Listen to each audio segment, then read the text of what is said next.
Greenpeace activists facing trial for a protest against Arctic oil drilling have been barred from leaving the country by Russian investigators, despite an international court ruling, the organization has said. In a statement on Friday, Greenpeace said that Russia's Federal Investigative Committee rejected a request for it to seek exit visas for the 26 foreign environmental activists from 17 countries who were among the 30 arrested after an attempt to scale Russia's first offshore oil platform in the Arctic in protest. The committee has written to one of the 30, Anne Jensen of Denmark, indicating that they are not free to leave the country. The Netherlands-based environmental group said in a statement. Lawyers for Greenpeace expect all of the non-Russian defendants to be treated in the same way by the authorities, meaning they would now be forced to stay in St. Petersburg for Christmas and possibly well beyond, it said.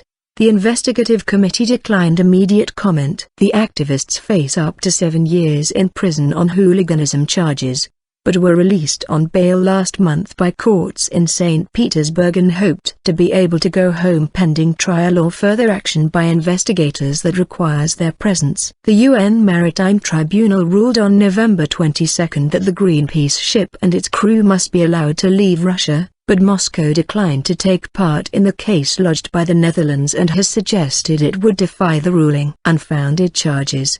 Greenpeace says the protest was peaceful and the charges unfounded. The arrest of the activists, who were held in jail for 2 months and initially risked up to 15 years in prison on piracy charges, has drawn criticism from the West. We were seized in international waters and brought to Russia against our will, then charged with a crime we didn't commit and kept in jail for 2 months.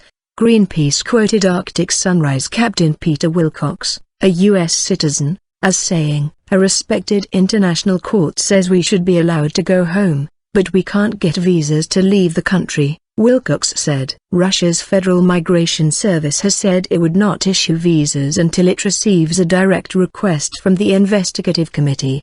Greenpeace said. Moscow says activists endangered lives and property in the protest at the state-controlled energy giant Gazprom's Pryarazlomnar platform in the Bechorus Sea, a key element of Russia's plans to develop the Arctic. Putin last week ordered his military to increase its focus on the resource-rich region Arctic, where Russia is vying for control with Canada, the United States, Denmark and Norway. Production at the field served by Pryarazlomnar, Russia's first Arctic offshore oil project, is due to begin this month. The foreign activists include citizens of Argentina, Australia, Brazil, Britain, Canada, Denmark, France, Finland, Italy, the Netherlands, New Zealand, Poland, Sweden, Switzerland, Turkey, Ukraine and the United States.